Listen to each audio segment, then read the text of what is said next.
Howdy y'all, you got the Bulldog on the channel. This is attempt number 2. I was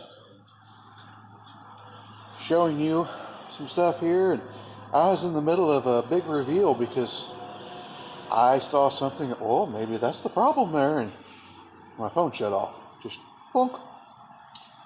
Everything's doing that today. Facebook's down, did you know that? We'll start again. What we got here, Butte, Park Avenue.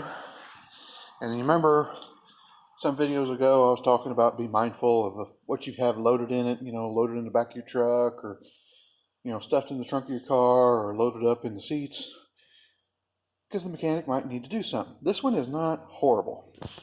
He's got quite a bit of stuff in here, but it looks like all stuff that he kind of does need, so he probably is just what he has in it all the time.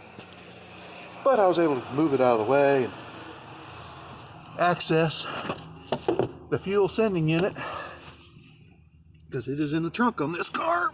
Oh gosh, which yes, it's good access, but it's not so good for us fat people, crippled people.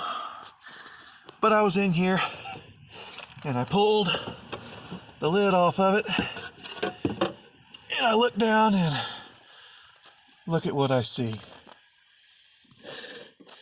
Quick connectors, multiples. They've been rubbing against the metal.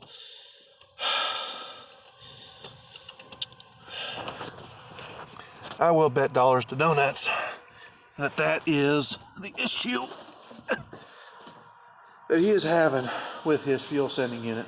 The gauge was bad and it didn't work at all. It was boom. We had that repaired and now the gauge works and it's just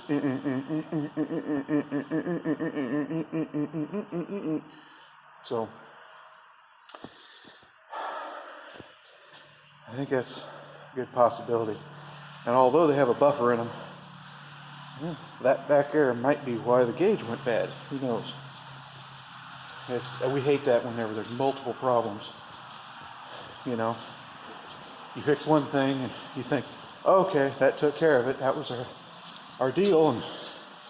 And then it still don't work because there was a second issue. But the first issue completely covered up. You didn't see it until you peel back the layers or fix the first problem. Like when you say have a tire that's flat and the valve stem is gone.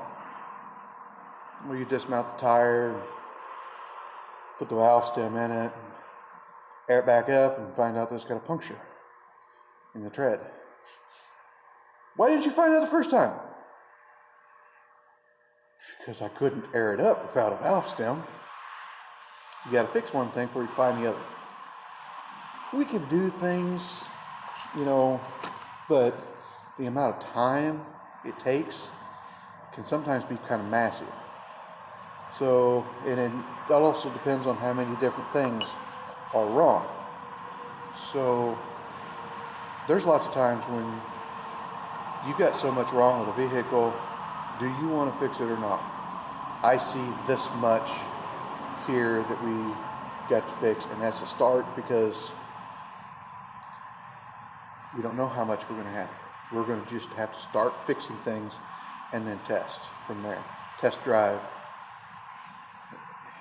It happens more often than you might think. Usually it's because things have been put off for so long. My vehicles end up like that. I know I can put it off. I know I can put it off. I know I can put it off. And now I got 5 problems instead of 2. So that's how it goes. When my boss gets back from lunch, I am going to climb back there and wiggle wires around while he watches the gauge and see if that's what's going on. And if it is, we'll get another plug, solder wires in, clean them all up, because I'll bet they're not too clean back there. They like to corrode when they're exposed to the elements. So that's why we heat shrink. Those are just butt connectors. Crimp, crimp, crimp. Quick fix. Get you home. It's not something you're supposed to leave there. Like, comment, subscribe, hit the little bell notification, share it all around. We'll talk to you later.